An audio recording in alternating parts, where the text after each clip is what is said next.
Bonjour à toutes et à tous et bienvenue dans la belle ville de Spa. Je suis bien accompagné avec trois invités prestigieux. Tout d'abord, la bourgmestre de la ville de Spa, Sophie Delettre. Il y aura également la ministre Valérie Debu, ministre du patrimoine, ministre du tourisme, ministre de la fonction publique, entre autres en région wallonne. Et puis, il y aura à mes côtés également le ministre-président de la Fédération Wallonie-Bruxelles. Alors, je vais commencer par me tourner vers Sophie, vers notre bourgmestre à Spa, et lui demander comment elle a vécu en tant que bourgmestre d'une ville touristique majeure et du berceau du thermalisme moderne, en fait, cette pandémie, cette crise, aux côtés des Spadoises et des Spadois, et puis par rapport évidemment au volet touristique particulièrement et thermal de notre belle ville.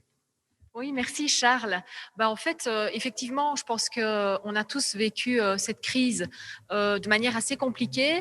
Mais d'un point de vue touristique, la ville de Spa a tiré son épingle du jeu sur l'année 2020, puisque une ville proche de la nature, une petite ville, et donc avec beaucoup d'activités en extérieur, on a eu l'opportunité avec la région wallonne, avec Madame la ministre, de pouvoir essayer vraiment de trouver des nouvelles activités tournées vers l'extérieur, et ça c'est important.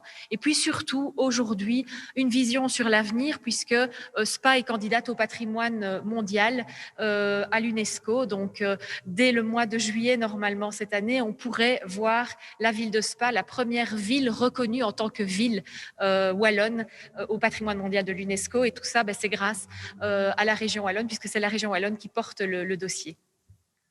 Merci beaucoup Sophie, et c'est vrai que voilà, il y a beaucoup d'enjeux et on n'a pas chômé pendant toute cette période de pandémie pour continuer à travailler à la ville de Spa à la relance touristique. Et je me tourne évidemment vers la ministre du Tourisme.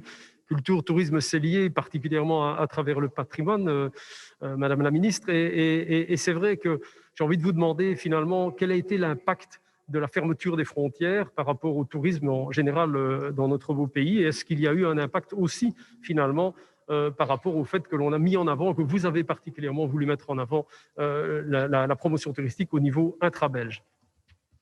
Bonjour Charles. Alors oui, comme la culture, le tourisme a été fortement impacté. C'est une part importante de notre économie. Il faut rappeler que certains hébergements sont à l'arrêt depuis plus d'un an et que certains sites fonctionnent au ralenti. Mais en ce qui concerne le patrimoine et le tourisme, la crise a véritablement bousculé les habitudes et elle a offert de nouvelles perspective parce qu'elle a permis à de nombreux Belges de découvrir ou de redécouvrir la Wallonie tout près de chez eux.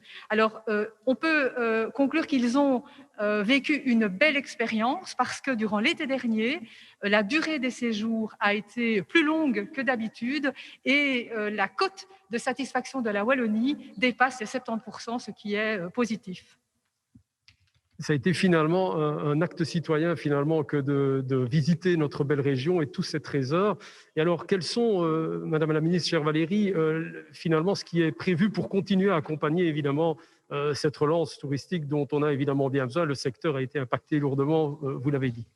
Alors, il faut capitaliser sur cette expérience et faire en sorte que la Wallonie devienne une destination de vacances de premier choix, comme ici à Spa. Et donc, nous devons poursuivre le travail avec tout le secteur pour faire en sorte que la Wallonie devienne une terre du tourisme durable. Et donc, plusieurs pistes, évidemment, prolonger la durée des séjours, faire en sorte qu'une véritable stratégie numérique soit mise en œuvre pour répondre aux attentes de la clientèle de plus en plus connectée, créer de véritables parcours touristiques basés sur l'expérience, améliorer l'accessibilité des sites et enfin renforcer cette identité touristique à travers la marque Visite Wallonia.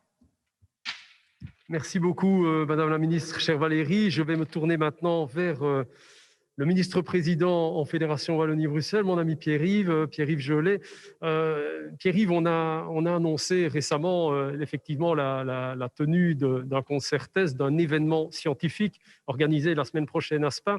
En tant que ministre-président de la Fédération Wallonie-Bruxelles, vous avez été les premiers finalement à vouloir implémenter aussi et accompagner cette dynamique. Qu'est-ce que vous attendez au final de ces événements scientifiques et ces analyses tests? Bonjour Charles, bonjour à toutes et à tous. C'est vrai que la culture est essentielle pour le mouvement réformateur. On l'a démontré. Bravo d'avoir organisé ici à Spa cet événement test. Parce que cet événement test, il a une approche scientifique. Et c'est ça qui est important, c'est qu'on doit maintenant apprendre de la pandémie que l'on a connue pour éviter en fait toutes les fermetures que l'on a connues dans des tas de secteurs professionnels, bien évidemment. L'ORECA qui a autant souffert que la culture, mais aussi des secteurs autres que professionnels, des secteurs culturels, des secteurs sportifs, des secteurs événementiels. Et aujourd'hui, on ne sait pas garantir que la pandémie ne va pas encore durer quelques semaines, quelques mois, voire au-delà. Et donc, ces tests vont vraiment avoir une importance pour faire en sorte qu'on puisse continuer à avoir cette vie culturelle, sportive, événementielle, mais aussi sociale. C'est très important. C'est un retour à la vie la plus normale que l'on attend aujourd'hui. Donc, ces tests ont vraiment une importance particulière.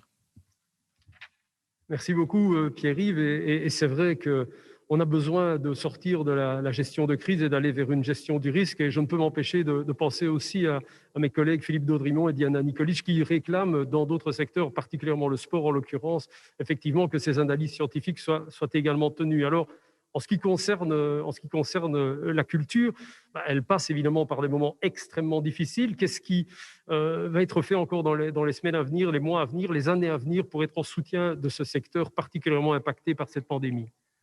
Quand vous évoquez, je veux dire, la gestion de risque plutôt qu'une simple gestion de crise, le MR a été le premier parti politique à évoquer cela, comme les tests, comme le problème de la santé mentale, le bien-être de nos concitoyens.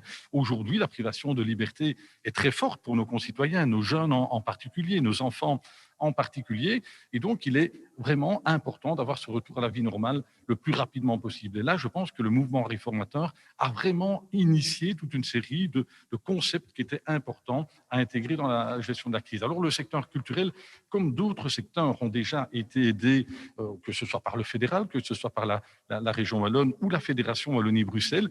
Je pense que l'aide la plus importante, c'est que ces secteurs puissent rouvrir le plus rapidement possible. Et je l'ai dit, surtout si la pandémie devait encore durer, qu'on ne ferme plus ces secteurs-là. Ça, c'est la première mesure à prendre. Et puis, il y a le soutien, comme on l'a fait, à la création, à la diffusion au niveau culturel, et faire en sorte que des travailleurs, parce qu'on est quand même le 1er mai, qui ont beaucoup souffert de cette crise, puissent retrouver une vie professionnelle la plus normale et poursuivre, c'est vrai, les aides qui ont été accordées. Mais dans la culture, par exemple, il y a un secteur particulier qui nous intéresse, c'est le secteur aussi non subsidié qui souffre particulièrement aujourd'hui. Donc, nous allons évidemment poursuivre ce travail dans les semaines et les mois à venir.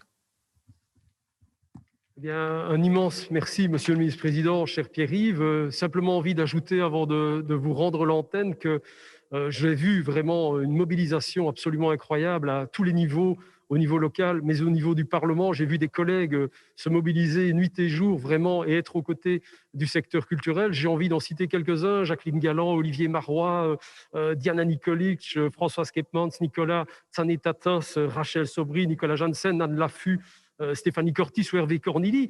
On a vu cette même mobilisation au niveau du Parlement fédéral avec vraiment ce débat et cette volonté du MR de mettre le statut de l'artiste en avant, et avec là aussi le soutien extrêmement précieux de la ministre. Cher Charles, je suis obligé de vous interrompre, le temps presse.